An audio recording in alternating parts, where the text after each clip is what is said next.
নমস্কার, to walk and talk with সাদ্যকে আজকে পড়তে চলেছি হরিনারায়ণ চট্টোপাধ্যায়ের লেখা একটি গল্প, টান। ভূত আছে কি নেই এ তর্কে বহুদূর। ভগবানের অস্তিত্ব নিয়েও এ ধরনের তর্ক আদিম যুগ থেকে চলে আসছে। দুটো তর্কই আজও কোনো রকমের নিষ্পত্তি হয়নি, আর হবে কিনা তাও বলা যায় না। বিজ্ঞানের যুগে তোমরা হয়তো এসব মানতে চাইবে না, এবং এটাই স্বাভাবিক। অনুবীক্ষণ আর দূরবীক্ষণ যন্ত্র নিয়ে যা দেখা যায় না তার অস্তিত্বই নেই, এই তোমাদের হচ্ছে মত। ভূতের কথা তোমাদের মতে এতদিন আমিও বিশ্বাস করতাম না। অনেক জায়গায় ভূত দেখার আমন্ত্রণ পেয়েছি, পুরো বাড়িতে রাত কাটিয়েছি, ঘোর অমাবস্যায় শ্মশানে ঘোরাফেরা করেছি। কিছু কিছু চামচিকে আর শিয়াল ছাড়া আর কিছু নজরে পড়েনি। ভূত সম্বন্ধে ঘোরতর অবিশ্বাসী হয়ে উঠেছিলাম। এমন সময় এই ব্যাপারটা ঘটল, যা আজকে তোমাদের কাছে বলতে বসেছি।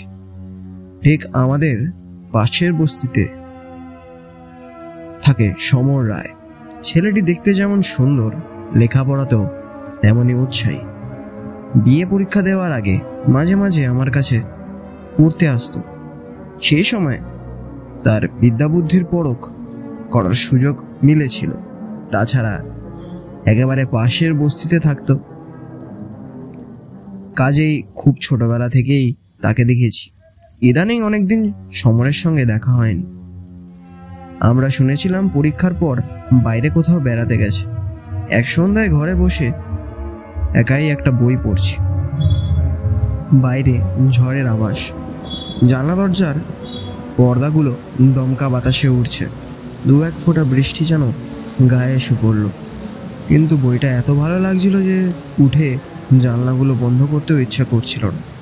এমন সময় হঠাৎ সশব্দে দরজাটা খুলে গেল। ভাবলাম ঝড়।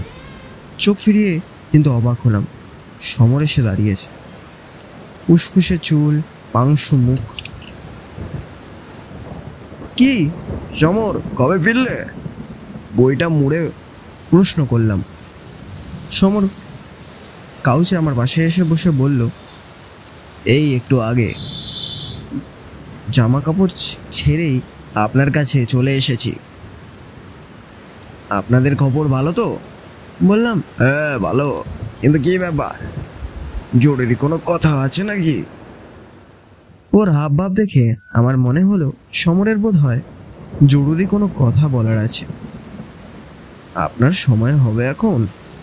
আপনার সঙ্গে আমার কথা ছিল কিছু। হাসলাম, বললাম, অফুরন্ত সময়, বলো কি তোমার কথা আছে? আপনি ভূতে বিশ্বাস করেন মাস্টারমশাই? এ প্রশ্ন হাজার হাজার বার হাজার জায়গায় শুনেছি। সোজাসুজি উত্তর না দিয়ে বললাম, কি বলতে চাইছো সেটাই তুমি সহজ করে বলো। মৃত্যুর পরে মানুষ শেষ হয়ে যায় না মাস্টারমশাই? ভূত বলুন, আত্মা বলুন, তারা আছে। মাঝে মাঝে তারা দেখাও দেয় শুনেছি। আচ্ছা, এটা কি ঠিক? বুঝলাম কোনো কারণে সমর খুব উত্তেজিত হয়েছে। অনেকেরই রেজ্জুতে সর্পভ্রম হয়, অন্ধকারে গাছপালা দেখে ভূত প্রেত কল্পনা করে, কিংবা বদমাশ লোকের প্রতারণায় ভুল মনে করে অশরীরীর কিছু একটা কথা ভেবে দেখে। সমর কাঁচের খুঁট দিয়ে মুখ আর কপাল মুছে নিল, তারপর একটু দম নিয়ে আবার বলতে আরম্ভ করলো। লখনৌতে আমার এক পিসি আছে, জানেন বোধ হয়? হ্যাঁ, তোমার কাছেই শুনেছি। তিনি কোনো এক স্কুলের শিক্ষিকা, তাই না? সমর ঘাড় নাড়ল। পিসি বৈদ্যনাথ শিক্ষা সদনে পড়ান। তিনি অনেক দিন ধরে তার কাছে আমাকে যেতে লিখেছিলেন, কিন্তু একটার পর একটা ঝঞ্ঝাটের মধ্যে যাওয়া হচ্ছিল না। তাই পরীক্ষা পর ভাবলাম এখন তো প্রচুর অবসর, এইবার ঘুরে আসা যাক কিছুদিন। তাই মাসখানেক আগে দেরাদুন এক্সপ্রেসে রওনা হয়ে গেলাম লখনৌ। তোমার বাবার কাছেই শুনেছি। আমি কাউচের ওপর পা দুটো তুলে ভালো করে বসলাম। আপনি শুনলে হাসবেন। এই জীবনে আমার প্রথম রেলযাত্রা, কাজে কৌতূহলের অস্ত ছিল না। প্রত্যেকটি স্টেশনে ট্রেন থামলেই আমি নেমে প্ল্যাটফর্মে পায়চারি করতে আরম্ভ করি। গাড়ির হুইসেলের সঙ্গে সঙ্গে ছুটে এসে কামরায় উঠি। কিন্তু একটা স্টেশনে বিপদ ঘটল। আমি সোজা হয়ে বসলাম। বললাম, কি ট্রেন ছেড়ে দিল তো? তুমি আর সেই ট্রেনে উঠতে পারোনি নিশ্চয়ই। সমর আমার প্রশ্নের কোনো উত্তর না দিয়ে বলতে লাগলো, এক স্টেশনে নেমে এদিক ওদিক বেড়াচ্ছি, হঠাৎ দেখলাম একটি বছর 8-9 মেয়ে, বেশ ফুটফুটে চেহারা, কোকড়ানো চুল, পরনে নীলচে রঙের একটা ফ্রক, আমাকে হাত নেড়ে ডাকছে। প্রথমে ভাবলাম আমারই ভুল হয়েছে, মেয়েটি বোধহয় অন্য কাউকে ডাকছে। এইদিক ওদিক চেয়ে দেখলাম না, অন্য কেউ তো তার কাছে নেই। মেয়েটিকে বাঙালি বলেই মনে হলো আমার। প্ল্যাটফর্মের উপর বেশিরভাগই অন্য জাতের মানুষজনের যতটা। মেয়েটির সঙ্গে চোখাচোখি হতেই আমায় সে হাতছানি দিয়ে ডাকল। ভাবলাম বিদেশি মেয়েটি নিশ্চয়ই কোনো বিপদে পড়েছে, আমাকে সজ্জতি দেখে সাহায্য চাইছে। মেয়েটির দিকে এগিয়ে গেলাম। মেয়েটি দাঁড়িয়েছিল। আমি এগোতে সে চলতে শুরু করলো স্টেশনের বিশ্রাম কামরার দিকে। বুঝতে পারলাম সম্ভবত এই বিশ্রাম কামরায় ওদের কোনো আত্মীয় বা আত্মীয়া বিপদে পড়েছে কিংবা হঠাৎ অসুস্থ হয়েছে। কিন্তু না, বিশ্রাম কক্ষের সামনে এসে একটু দাঁড়িয়েছি। ঘাড় ফিরিয়ে আমাকে দেখে আবার হাত নেড়ে ডেকে আবার এগিয়ে গেল মেয়েটি। ওধারে বকুল গাছ, অজস্র বকুল ঝড়ে পড়েছে পথের ওপর। পাশের স্টেশনের সীমানায় রেলিং। মেয়েটি সেখানে দাঁড়ানো। আমি জোরে জোরে হেঁটে মেয়েটির কাছে এগিয়ে গেলাম। আর ঠিক সেই সময় আমি আর উৎকণ্ঠা চেপে রাখতে পারলাম না। জিজ্ঞাসা করলাম, কি হলো? হুইসেলটি দিয়ে ট্রেনটি ছেড়ে দিল। এদিকে চেয়ে দেখি মেয়েটি উধাও, এক নিমেষে যেন মুছে গেল। আমি ট্রেনটির দিকে ছুটলাম, কিন্তু ধরতে পারলাম না। দুরন্ত গতিতে ট্রেন যেন আমার চেষ্টাকে উপহাস করতে করতে বেরিয়ে গেল। এতক্ষণ পর আমি হাসলাম। এই তোমার ভৌতিক গল্প? মেয়েটি তোমায় বোকা বানিয়ে সরে পড়েছে। বয়স কম হলেও হবে কি, মেয়েটি বেশ ওস্তাদ মনে হচ্ছে। সমর আমার হাসিতে যোগ দিল না, গম্ভীর গলায় বলল, আমার কাহিনী এখনো শেষ হয়নি মাস্টারমশাই। আমি একটু অপ্রস্তুত হলাম। বললাম, বেশ, বলে দাও। আমি স্টেশন মাস্টারমশাই এর কাছে দেখা করতে গেলাম। তাকে বললাম ট্রেন ফেল করার কথা। তিনি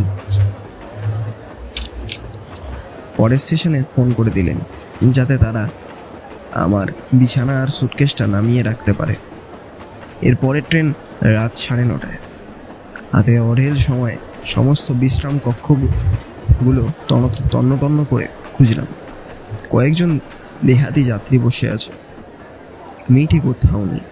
স্টেশনের বাইরে এসে কয়েকটা টাঙাওয়ালাকে মেয়েটির কথা জিজ্ঞাসা করলাম। তারা কেউ কিছু বলতে পারলো না।